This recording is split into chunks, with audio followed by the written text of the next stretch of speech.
Morning, glory, America. It's Monday. I'm Hugh Hewitt inside the Beltway. Good Monday to you. The United States should simply shutter the banking of Belarus, freeze its assets, embargo everything until Roman Protasevich is free. Yesterday, the goon squad used a MiG-29 and a fake bomb threat of some sort to get a Ryanair plane to land. They took a dissident off of the plane, and he's in prison. It's just piracy. It's simple piracy, so they ought to act. Good morning. A lot happened this weekend, including Phil Mickelson winning. Phil Mickelson at 50 becomes the oldest golfer ever to win a major championship, he won the PGA, which broke the record of Julius Boros, who won it at age 48, which had held since 1867 when old Tom Morris of golf legend and St. Andrews fame won the British Open. So it's old Phil now. That was a good story. A lot of bad news this weekend. India has 3,000 deaths, third country to reach there. Hospital reported deaths. I always want to say that because we don't know how many people are actually dead in India, China, any third world, any country that has third world conditions in its rural hinterland or a totalitarian government or both. We won't know what the real death toll is. Hospitals in Osaka have been hit hard by the virus, which is troubling for the Olympics, but one has to believe that Japan has got a good vaccine rollout program, and they will be in good situation by the time of the Olympics in 2 months. 163 million Americans have been vaccinated, which is great. Really bad in the United States. More than 26 instances of anti-Semitism from LA to New York since May 10, as the attack by Hamas on the state of Israel apparently unleashed anti-Jewish attacks around the United States. And these are just as bad in nature and more in number than those against Asian Americans. And it's incredible that the media does not seem to notice much. New intelligence relates that more than at least three researchers, I should say, at least three researchers from the Wuhan Institute of Virology became sick enough in November of 2019 that they sought hospital care, according to a previously undisclosed U.S. intelligence report that, again, we do not know for sure. Tom Cotton said on this show in February of that year, he suspected a leak from the lab. He's on the Senate Intelligence Committee. He wasn't releasing anything that wasn't in the public domain. He was laughed at. I was hooted at. And this show was the first to the bell on the virus in the United States. By far, consistently, you called me a Cassandra. I don't care. I was right. And I think I'm right about the lab as well, just judging the way that communist governments react. They just lie. Home buying slowed down, we learned on Friday. Slowed down. Prices are climbing so high that the number of buyers are going, and inventory is so low, there just aren't enough buyers and houses to buy. So the market remains very much a seller's market, but some people are now waiting to watch the appreciation go up before they move. The explanation for a lot of the pro-Hamas demonstrations in the United States offered up by the Washington Post this weekend is that Black Lives Matter joined in. Now, that's the Black Lives Matter organization, not the Black Lives Matter movement. They're different. The former is a fraction of the latter. And the former is an avowedly Marxist organization, so it may just want mayhem everywhere, but they certainly don't like Israel. The Senate has agreed to a $304 billion roads bill, which is a lot of infrastructure. It's a lot of infrastructure right there, and sort of takes the steam out of bipartisan discussions for a larger infrastructure bill. I think they may be dead. We'll see. Interesting Dan Ball's story this weekend. A changed Democratic Party continues to influence the Democratic presidency of Joe Biden. What a surprise. I mean, it's way to the left of anything before.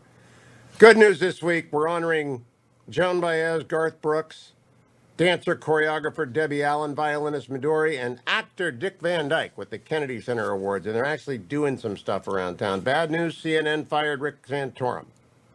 And I don't, I think maybe Jeff, the outgoing president of CNN, tends to strip it down to, it's sort of like a rebuild at CNN, just go down like the Browns did. They went 0-16. So I think he's doing his successor a favor by driving ratings into the They have no conservatives on CNN, none. It's just a shadow of MSNBC and just as left wing. Now I like a lot of, who's that, Dwayne? I mean, that's about it. She doesn't show up very much though. And Mary Catherine is center right like I am, and Rick Santorum's old guard conservative, and they haven't got any Trump people. The network that birthed Trump, President Trump really would not have been president but for Jeff and CNN. I got a lot of friends over there, a lot of good news people, but he is just cratering it, I think, in order to give the next set of management a win-win. 14 people died in a cable car crash in Italy. Very, very sad. Tragic story. I don't like cable cars, never have, but sometimes you got to be on them. The Texas legislature passed a bill to stop teachers talking about critical race theory, and they phrased it in a fairly novel way. The legislation bars discussions about white privilege or white supremacy. You can talk about race, of course. You can't not talk, but you cannot make teachers take any professional training they don't want to take that is intended to cause them discomfort, guilt, anguish, or any other form of psychological distress. That's the White Guilt Project. Big story in the Washington Post on UFO sightings, which will make Dwayne happy. He's out every night looking for UFOs. On how it went from a joke to a national security worry in the United States. And look, I'm kind of always, I've been relaxed about UFOs forever. If they're out there, they can probably blow us up. And if the good Lord decided to make a second kind of life somewhere in the universe, that's fine by me. A much more alarming thing than UFOs is the New York Times story this weekend. Long slide looms for world population with sweeping ramifications. Fewer babies' cries, more abandoned homes. Towards the middle of this century, as death starts to exceed birth, changes will come that are hard to fathom. Yeah, there's not going to be anyone to put me out in the sun when I'm 100 years old. We're all going to live forever, but there's not going to be anyone to take care of us. A year after George Floyd, as we approach the George Floyd anniversary, pressure is rising to fight crime because of enormous spikes in violence in LA, New York City, and across the United States. You know that. Everybody knows that.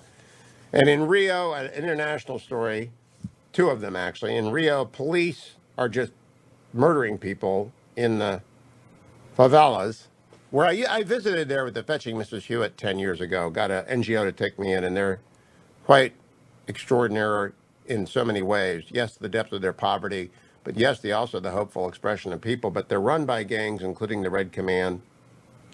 And the police have just stepped up violent reprisals against them all, and the death toll is rising. Finally, a quaint story, unless you're looking for a used car, from the Telegraph in Great Britain. Used car prices soar in Great Britain as industry faces a perfect storm of chip shortage and pandemic pushing up second-hand car prices. In fact, the same situation exists in the United States. One of my kids trying to buy a used car, and they can't, because I am one of those people never buy a new car. That's me. And one of my kids is trying to buy a used car, and they're just not there. And you know the formula is under 20,000 miles. It doesn't matter what year it is. Have it tested, but they just aren't there. And if they're there, they're ridiculously priced. They're priced like new cars. So I told them what I tell people: we can't afford a house right now. Just wait. The market is the market. Supply will return because there is demand. Nothing much changes in that department, but a lot changed over the weekend. I'm covering it all for you on this Monday edition of the Hugh Hewitt Show. Stay tuned. Hugh Hewitt. I am playing Boston for a simple reason. Salena Zito's up. She doesn't have a bump. And so I think maybe it'll be Boston because she writes about places that could not be less like Boston. And it also is the last bit of music in the first episode of the television show City on a Hill. Have you seen that, Salena? Oh, I have not seen that. My boys insisted, because the Fetching Mrs. Hewitt is away, that I start watching this for the few days that she's away, and I'm batching it. It's Kevin Bacon in Boston. And of course, Kevin Bacon is our age, right? And Right. he's a terrific actor. We've grown up with him. And it's a great show, but there is no city less like Hot Springs, Virginia than Boston and City on a Hill. And I bring up Hot Springs because you wrote about it this week. It's a fine piece. Tell people about Hot Springs. Well, Hot Springs, Virginia's, oh gosh, it really is in the middle of somewhere. It's in the Allegheny Mountains. It's where the Homestead Hotel is, Yep. the 200-plus year hotel. And it's on US 220, which almost goes the entire length of the United States. And it's this tiny little town that's mostly just attached to this hotel and sort of the springs that were the big commerce 150, 200 years ago. They were the healing places where people went when for whatever ailed them. And, Well, I love this column, Salena, because my mom and dad, when they were alive, and they haven't been for a long time, but they would come visit the Fishing Mr. Hewitt and I in the 80s, and they always would stop there, and we'd go visit them for a night because the Homestead is really one of America's great hotels. And your reference to Sam Snead Highway was so great because Phil Mickelson basically became the new Sam Snead yesterday. So, but Yep. what is it that drew you to, was there a conference at the Homestead, or did you just drive down there? No, so I drove, and you will see a series of my stories. I drove from Pittsburgh, by the way, during the gas crisis, down to Florida and back, and interviewed Senator Tim Scott, interviewed Governor Brian Kemp, interviewed Florida Governor Ron DeSantis, and that was my first stop along the way. And, of course, you always find stories. There's a bunch of stories that'll come out, too, with my trip on the way down and back on the back roads. And Hot Springs was one of my stops on the way down. Well, I hope that you spend a week in Breezewood sometime because it's most America's most traveled city, but nobody ever stays there, right? I mean, more than one night. It's not even a town. It's It's just- completely unincorporated. And it's also, there's not much left there either. Did you stay at the Homestead? Did you stay there? I did stay at the Homestead. Tell us about. It's just the finest. I haven't been there in 2 or 3 years, and before that, I'd been 15. I love the Homestead. The Homestead and the Bedford Springs are both historic properties that are owned by Omni. Both of them well over 200 years old. Both of them have all had presidents that go all the way back to George Washington. But these are these great historic hotels that, I mean, if walls could talk, they're there, and they're beautifully kept, and they're really worth. They're not near any city. Bedford Springs isn't, and neither is the Homestead. But they're well worth going out of your way to stay in because the experience is incredible. And I don't really know the town. I don't have any memories of the town there. So you're capturing in your column that they really do exist as a community that is distinct apart and actually quite cohesive. Yeah, it's an adorable little town. I was taking a walk through, but you know, it's one of those towns you blink and you're through it. There's the Sam Snead, who's the famous golfer, whose brother lived in Pittsburgh and was the golf pro at Oakmont. The Sam Snead Tavern. But I'm taking a walk through this town, and I come upon these cars that are in great disarray. 2 of them on their roof, 2 of them on their side. One of them is submerged underwater partially. I mean, and some of them are shaved off. I was just horrified. And I thought there was this horrible accident because it had rained the night before. And it turned out it was the local rescue units training volunteers for situations that they might come upon as the first responders. Yeah, it is a great surprise in the column. I got to tell you, Salena, I had a call last week from Ashkelon, Israel, front line of the rocket broad. It was a Yinzer. A Yinzer made Aliyah and moved to Ashkelon, which is kind of like upgrading from Pittsburgh, but it's still you got a place to go if you now need to get a really most far-flung Yinzer story. You got to go to Ashkelon and find him. There are Yinzers everywhere. I was in Scotland, and I heard someone say yins as I was walking down the street. Stopped me dead in my tracks, and I said, "Oh my God, you have to be from Pittsburgh." Immigration controls are lax everywhere. Salena, Zito, it's a great column. I've tweeted out. Thank you, as always. Your new Boston music to mark the very different stories that Salena files from those of Kevin Bacon playing a really dark persona in City on a Hill. I'll be back, hour 2 of the Monday edition of the Hugh Hewitt Show, straight ahead. Bonjour, hi, Canada, Hugh Hewitt, inside the Beltway on Monday, the 24th of May, in the year of our Lord 2021. I'm joined by Jake Sherman, who is the co-founder of Punchbowl News. You ought to get it every morning, punchbowlnews.com. This morning, he highlights a critical piece of legislation, which is going to pass, I think, despite there are some reservations at places like the Heritage Foundation. But I just said the perfect must not be the enemy of the good, Jake. And your summary of the United States Innovation and Competition Act is a good one. Would you tell people what it does? Because it is a big win for bipartisanship. It is. Good morning, Hugh. I mean, this is the kind of situation, Hugh, where so many people are on board that it would be difficult for this not to pass. So this is a big bill that's aimed at combating China. So it bulks up the National Science Foundation, creates regional innovation hubs around the country. It bolsters the semiconductor industry. It puts new allows for new sanctions on China. It's a big piece of legislation with all sorts of provisions aimed at combating the rising power of China. And by the way, just as a note, this came out of a Chuck Schumer bill. Also very key in this, John Cornyn, Mark Warner, Todd Young, Jim Risch. So it's really like the entire Senate is on board here. Yeah, defeat is an orphan. Victory has many parents. And Mitch McConnell's in there. This got started last year in the Republican Senate. It's going to cross the finish line in the 50-50 Senate.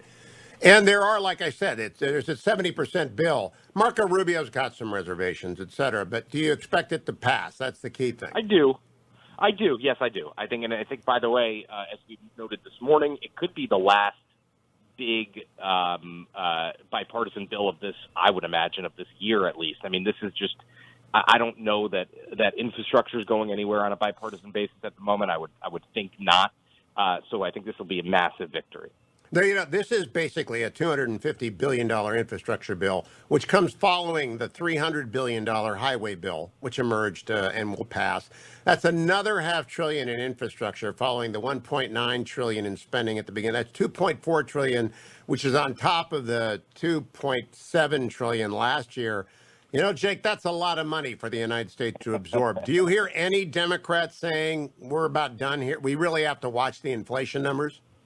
Yes, but it's not really a driving concern. I mean, the tone has been set by Biden, where he basically says and has been pretty clear about it that they shouldn't let off the gas pedal here.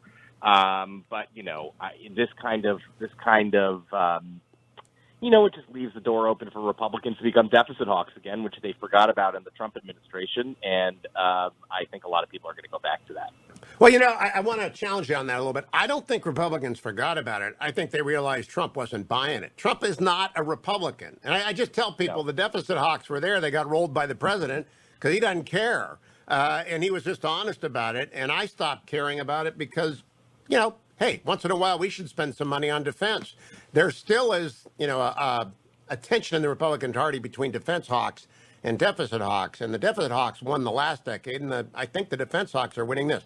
Tell me about the Capito White House negotiations. Are they dead? Yeah. So they are not dead, but they are certainly on life support. I mean, we reported last week that after the meeting between Capito and some of the administration officials, there was just a recognition on both sides. They are far apart. I mean, they are $1.5 trillion apart, Hugh, and they still don't even agree on what would make infrastructure, what they would include. And the biggest problem is, and I think this doesn't get talked about a lot by the media and by people, they just don't know how to pay for it. They don't agree. They disagree on the fundamentals of paying for this legislation. And that means the fundamentals being Republicans are for user fees, by and large. They want to increase user fees on roads, bridges, things like that. Democrats don't want user fees. They consider that a tax on the middle class, on people making less than $400,000. So I just don't, I really don't I don't see how this gets anywhere. Yeah, 9 days ago, I was at the NRSC event out in Virginia and moderated a panel. I'm going down to the RGA this week. They're not opposed to infrastructure. I just want to stress that. I talked to Senator Capito and many others. They're not opposed to infrastructure. They have counter proposals, but they're not going to agree on raising taxes.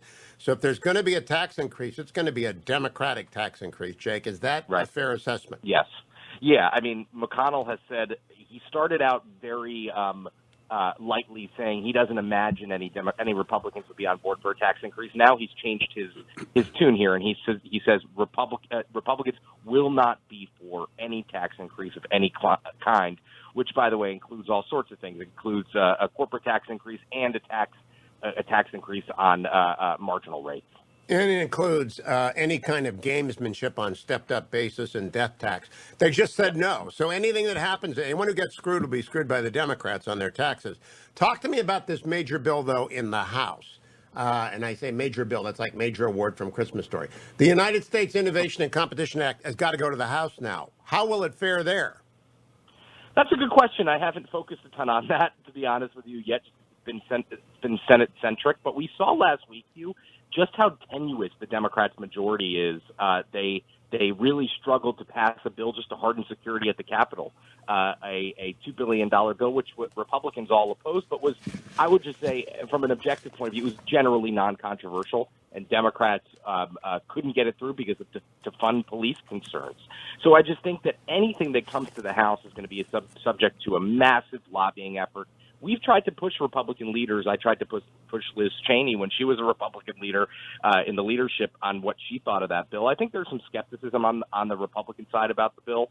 I think that Pelosi has been what she describes as a China hawk for a long time. So I have to imagine she's been kept in the loop by Chuck Schumer on this. You find Congressman Gallagher, Congressman Waltz, and other China hawks on armed services. This bill will have support. I want to call to your attention Dan Balls' piece, which I'm sure you read yesterday. He's the dean of the Washington Press Corps.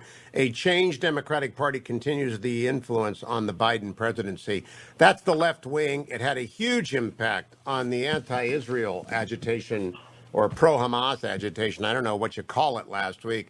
What percentage, Jake, is the new Democratic Party, the hard left, socialist left? And I'm talking about the Squad Plus.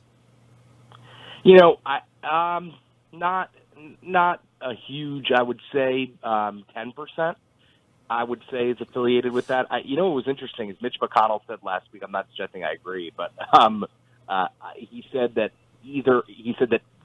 when it comes to Israel, either you're anti this Israel, that's what he said, you're anti-Israel, or you're in the Democratic Party, or you're afraid of the people who are anti-Israel, afraid of them coming after you. So that's how Republicans see it.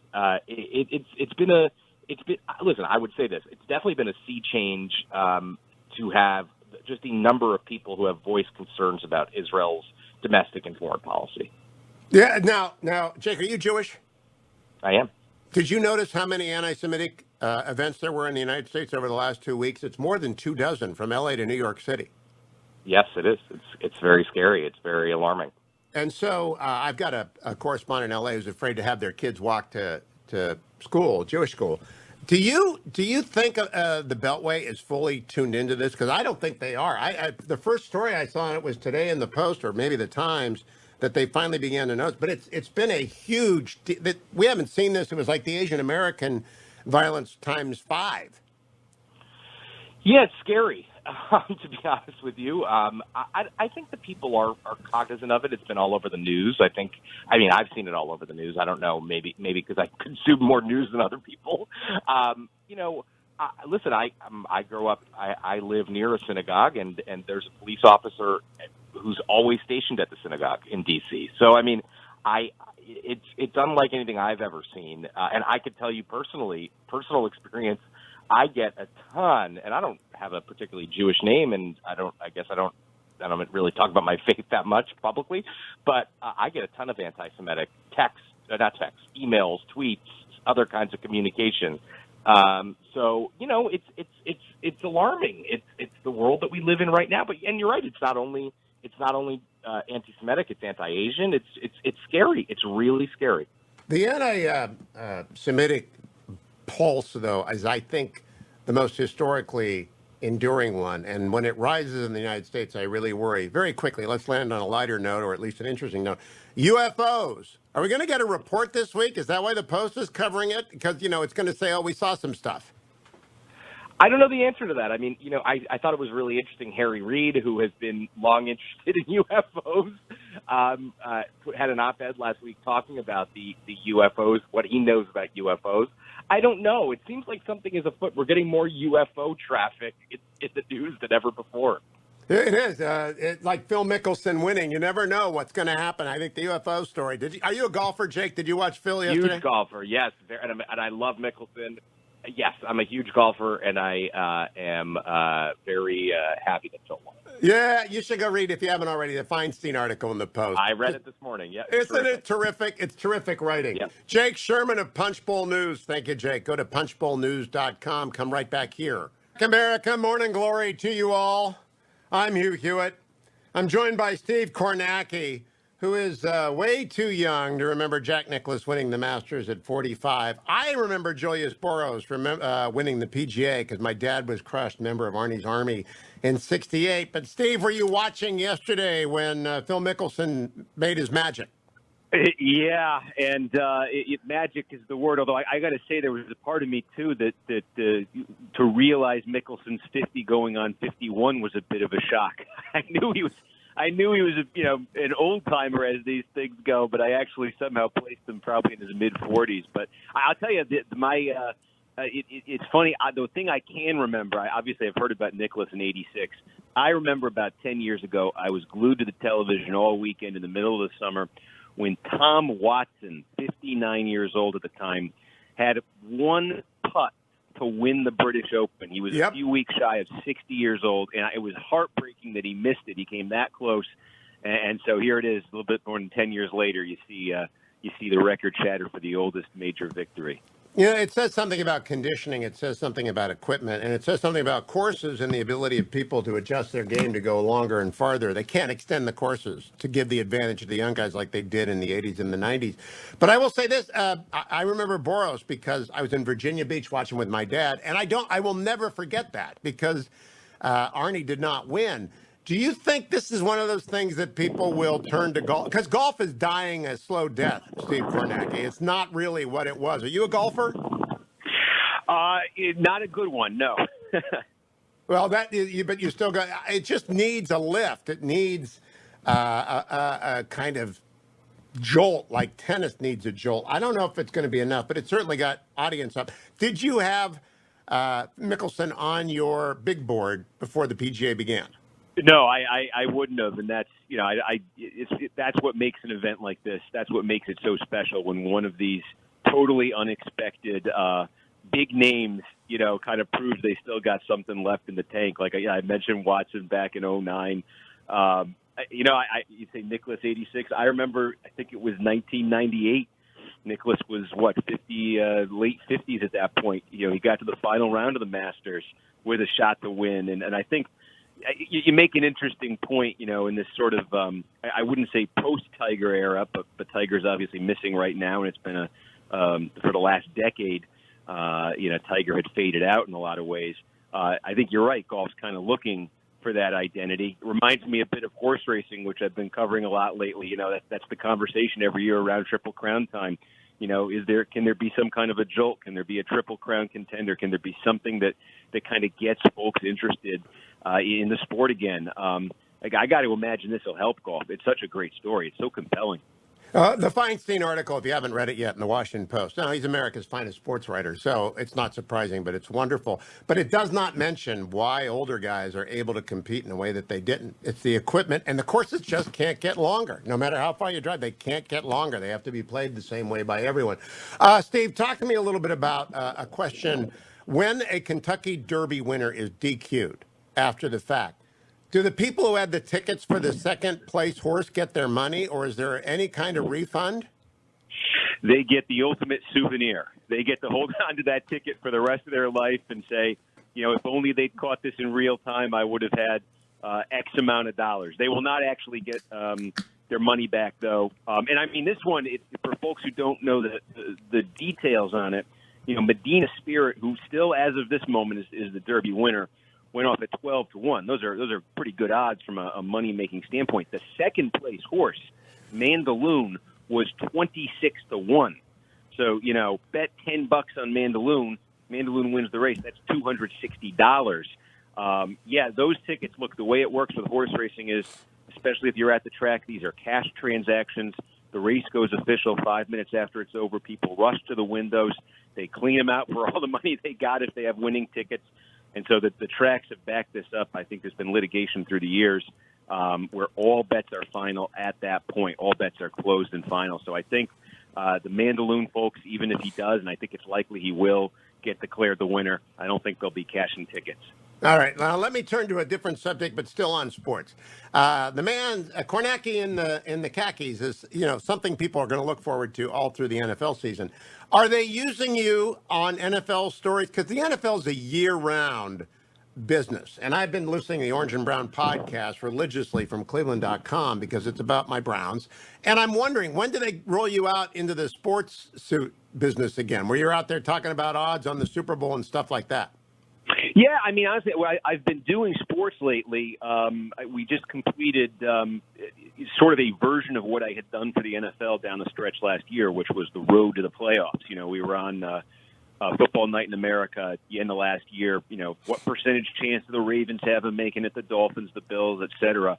We were doing that for the NBA and for the NHL for the NBC sports networks. NBC has all these regional channels that have rights to different NBA and NHL teams. So I was just doing that the last few weeks, but very similar to what I was doing with the NFL.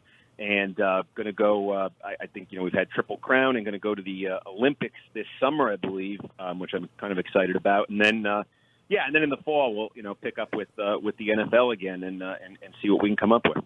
Well, I have two suggestions, Steve. I would love to have you sit down with Paul DiBattista because he's a numbers guy in the analytics for the Browns, and you're a numbers guy. I'd love to hear you talk numbers with him. Secondly, I want to know if any team has ever won the Super Bowl that replaced 9 of 11 starters on defense like the Browns have. And I don't know that it's ever happened that you have a first-year defense come together like that. Now let me turn to politics. I wrote a column in the Post this weekend on media bias. And it's my opinion, backed up by other opinions, that the media is going significantly to the left. Is there any way to measure that? Is there any way to measure the bias in the media, you're saying? Yes. And by mainstream media or legacy media or I mean the old bigs. Yeah. No, I've seen your definition of it before at a major sort of New York, D.C. institutions. You periodically see those. See those studies where they ask, who you voted for. They take a look at the donations, but I think that's also something that goes back. I mean, as you know, I can remember after the 1992 election, there was a survey of, I think, basically the world you're describing there.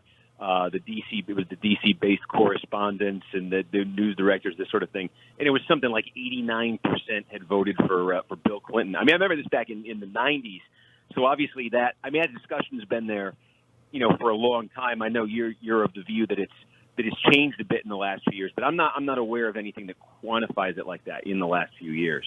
Well, yesterday Marco Rubio gave a statement on Facebook as to why he doesn't support the 9/11 Commission, and he anticipated media reaction to the functioning of the commission. So that means that the effect is now having a magnetic pull upon political decision making. At least that's an example of it, which is really bad. And I never used to hear people.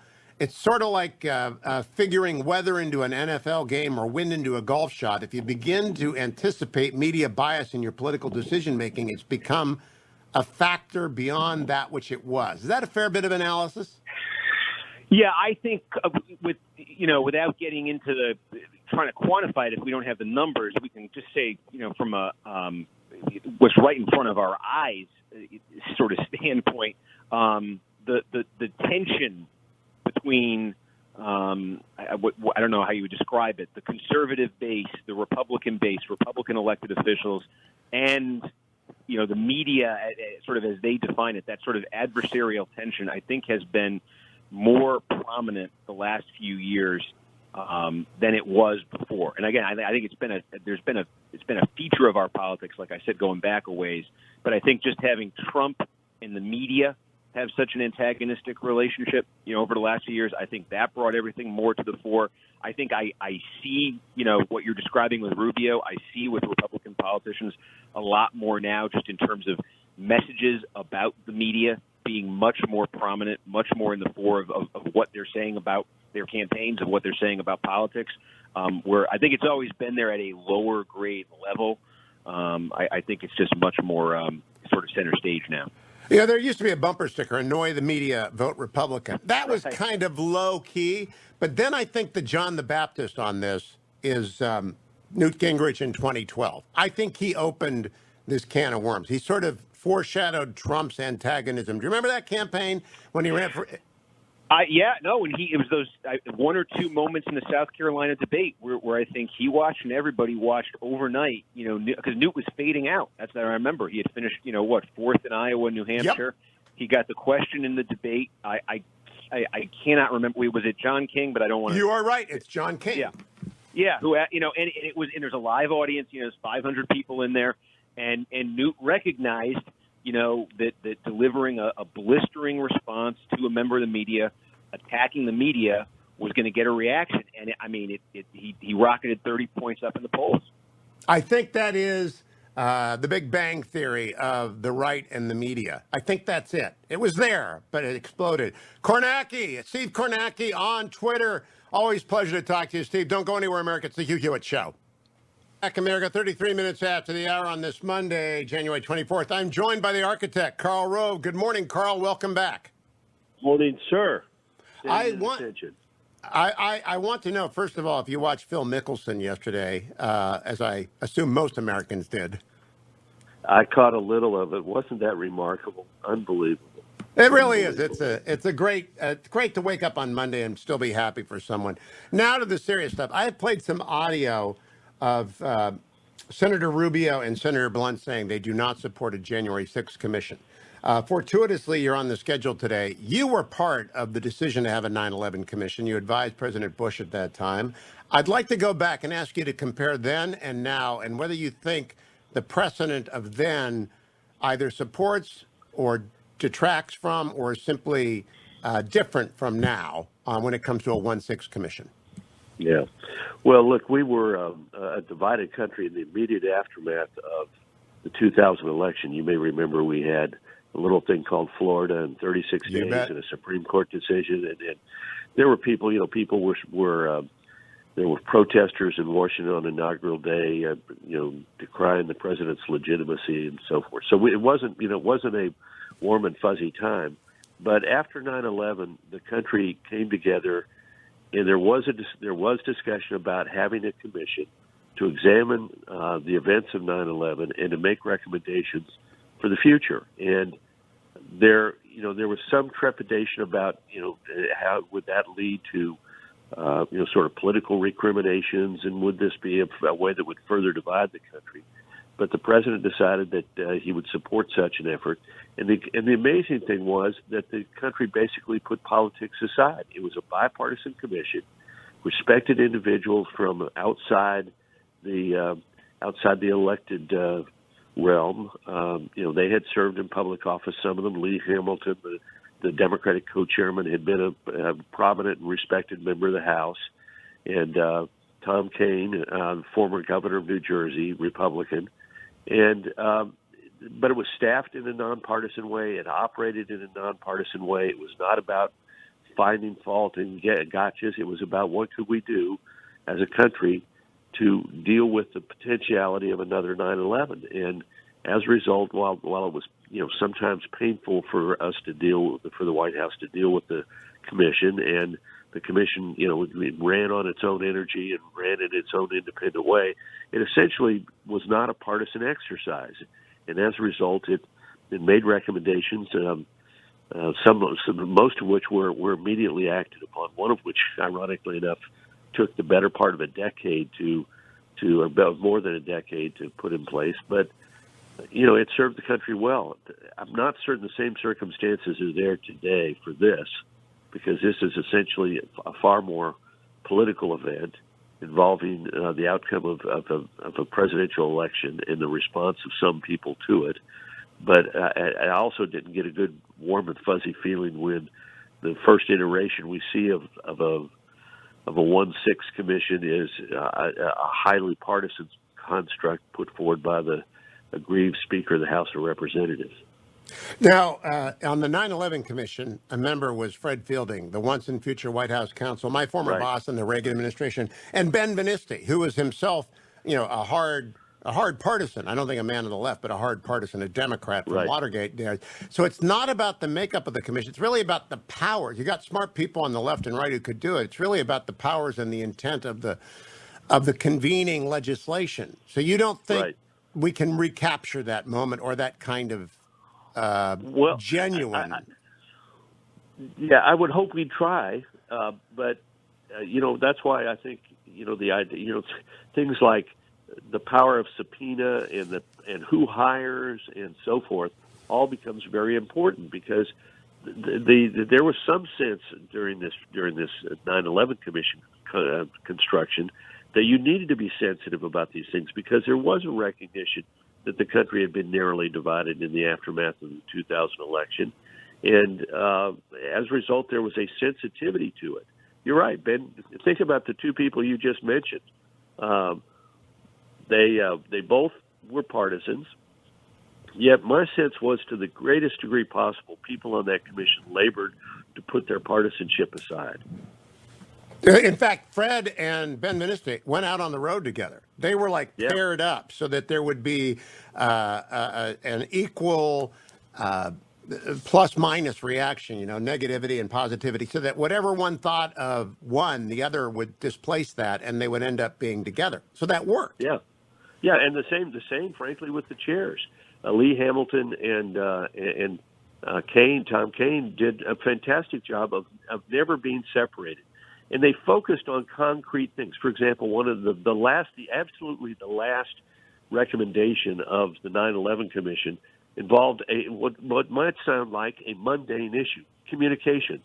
On 9/11, communications among first responders in New York collapsed, and radios of one unit, of the fire department wouldn't communicate with radios of the Port Authority, or even radios of some elements of the fire department or police department wouldn't talk to other radios of it. And then the amount of spectrum set aside to handle communications turned out to be completely insufficient. So it literally took, their recommendation was, we need to create an adequate block of spectrum in order to assure that first responder communications everywhere in the country will never again be overwhelmed by an event like 9/11, because it turned out that this had happened not just on 9/11, but it happened with the Northridge earthquake in California. It happened with Katrina and so forth.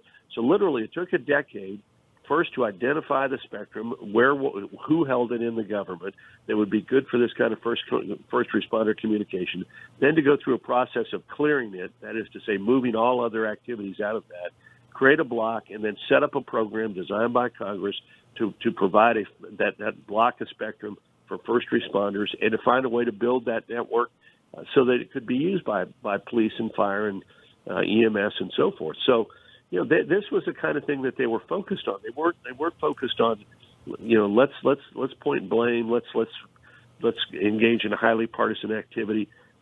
I worry a little bit about that in this situation, simply because of the way that it's begun. The first iteration from Nancy Pelosi was a joke if you wanted to unite the country. Let me play. This takes 2 minutes, but I want your reaction to it. Senator Rubio took to Facebook yesterday to have a clear shot at the legislation, and he said this, cut 8. So last night I had a chance to sit down and go through the supposed bipartisan commission on January 6th that came out of the House, and it became apparent pretty quickly what this is all about.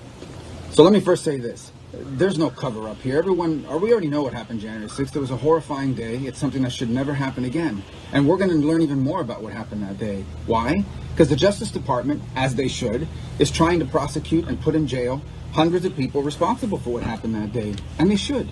If you committed violence on that day, if you were there to hang the vice president or to kill any member of Congress, the speaker, whoever, you should be put in jail. You should go to jail, and we're going to learn from those investigations how that happened, what led to that point. And then the Democrats control committees in the House, they control committees in the Senate. They can do investigations. Some of them already are. We're going to learn from that. Capitol Police has already done its own commission about what went wrong that day. We've already learned from that.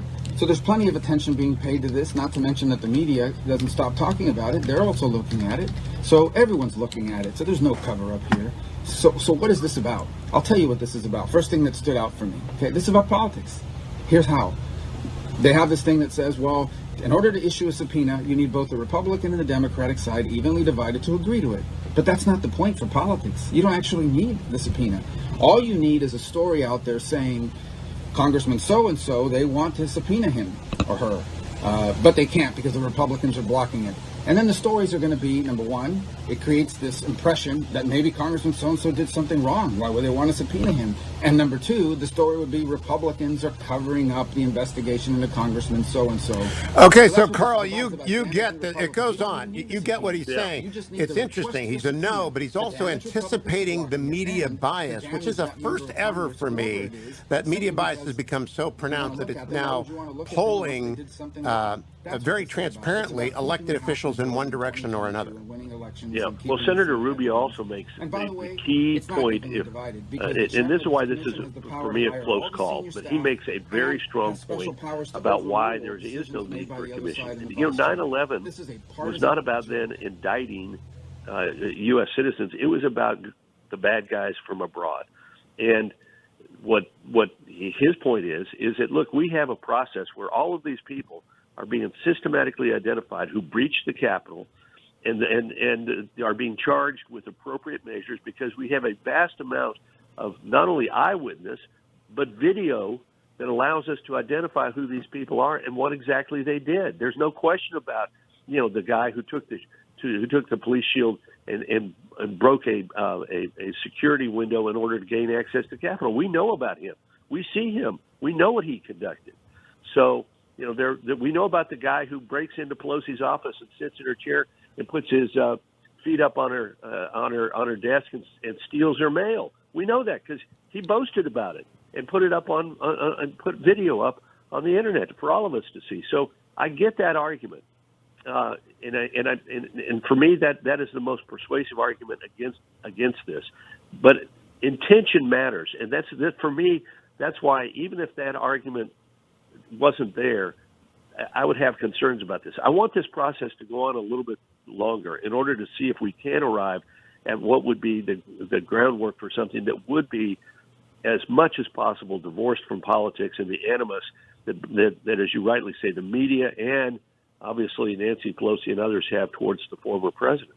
But I thought that I listened to the senator's comments yesterday, and I think it's absolutely correct.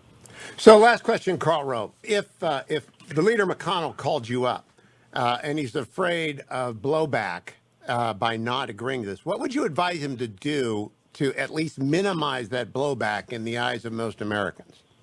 Well, look, I'm not going to. My advice to him would be that keep talking about this so that people around the country understand you've made a good faith effort to arrive at something that it might have common sense that it works, and let members of your conference, like Senator Rubio, who have concerns about it, speak out in a thoughtful fashion. This is about wherever this ends up.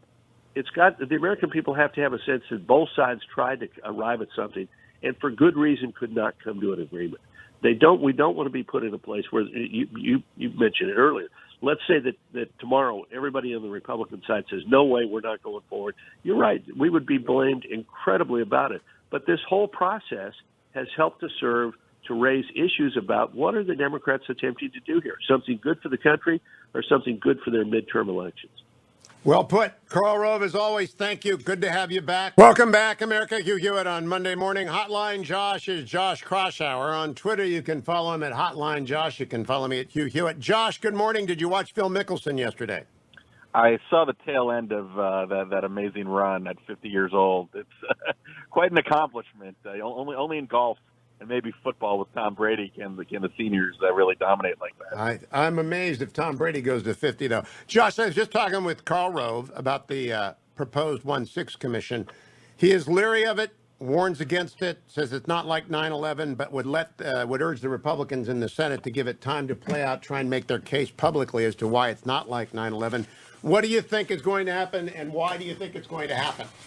Well, I think it's important for the public to have an accounting of what exactly happened on January 6th. I think that was the Republican instinct for a while, but I think political imperatives got in the way. I mean, the reality is it's politically inconvenient to have what could be a very internally damaging report that comes out in the fall of 2021 in the run-up to midterm elections that could not only expose some malpractice from the Trump White House, but could divide the party, could get Trump really angry and really attack other Republicans at that same time. So, I think that there are some political realities that Republicans understand. It's why Mitch McConnell, who ultimately makes so many decisions based on what's in the political interest of the Republican Party, that's why he ended up opposing it, and why I think it's hard to see a commission taking place at all during this very fraught year.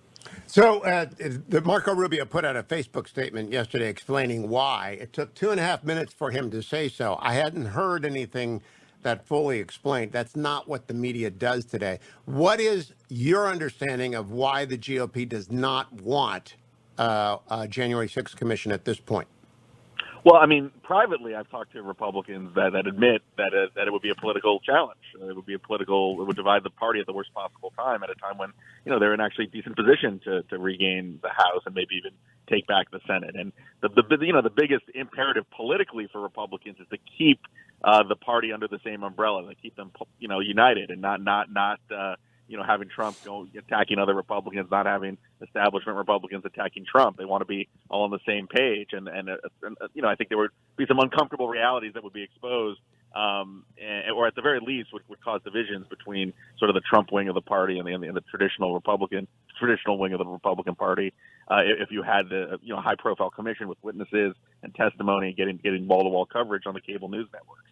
I think there's some legitimate concerns about the who could testify, about the logistics, but over 30 House Republicans ended up voting for the commission. So there was bipartisan support for it. It's hard to kind of make the case, given that Democrats did make some concessions, given that there is a House Republican support among at least a couple dozen Republicans, that this isn't, it looks political, that the reason this is not going through.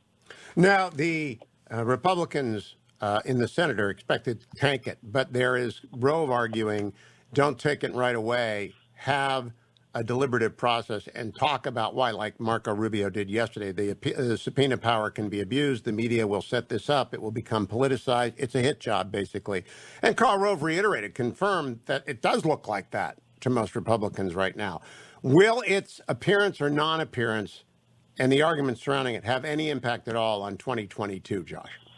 Yeah, I don't think so. I don't. Neither think do I. Neither do I. I mean, that's the reality. I mean, if it was going to if this was going to be a big political issue, Republicans would be much more amenable to having a commission. But the reality is, it would only cause problems within their party. And honestly, like I talked to a lot of voters that are not big Trump Republicans, that are kind of down the middle folks. And the reality is, voters don't. Trump is not president anymore. Democrats control the White House, both branches of Congress. So even though, I personally think that it's very important to get a objective, factual accounting of what happened behind the scenes on January 6th, that reality is that's just not on the minds of most voters, even voters who are not friendly towards Trump. So Republicans know that this is not going to be the top issue in the 2022 midterm. It's going to be the economy, rising crime, foreign policy, a lot of other top issues that affect people directly. This is going to be an issue that may come up, but I don't think Democrats are going to be running up. To put it a different way, January 6th will only be an issue in 2022 if the commission report comes out the month before the election. Right. I mean, exactly. I mean, the commission report can only do damage to politically speaking for Republicans. There's no political benefit for Republicans because that, again, this is not. I don't think this is going to be a top voting issue for swing voters or people who are going to decide these big midterm elections. Is it political malpractice to vote for it, Josh Kraushaar? No, I think members are going to be voting. I mean, I think if you're in a swing district and this is not going to go through anyway, you're going to be voting your conscience. You're going to be voting, to support the commission. In fact, if you look at the Republicans who voted for it, these are mostly swing district Republicans who are in tougher districts. that's going to. Susan Collins was very supportive of the commission when she was on the Sunday shows. I think she was on ABC News this weekend. So you're going to see those Republicans voting for it, but in the end, as part of the party's larger interest, I don't think they want to see this go through, and it's not. Yeah. When Senator Blunt said no yesterday, I heard the curtain coming down on it. We'll see. We'll see if that's the case. Hotline Josh on Twitter. Follow Josh Kraushaar, the National Journal there. Follow me to Tomorrow, America. Meantime, over at the interview with Hugh Hewitt. Daniel Silva's original 3-hour interview with me from 2008. The man who is the #1 bestseller everywhere instantly and will be again in about a month. It's over at the interview with Hugh Hewitt. I'll talk to you tomorrow. Thank you, Ben. Thank you, Harley. Thank you, Adam and Dwayne. I'll talk to you tomorrow, America. It's Hugh Hewitt.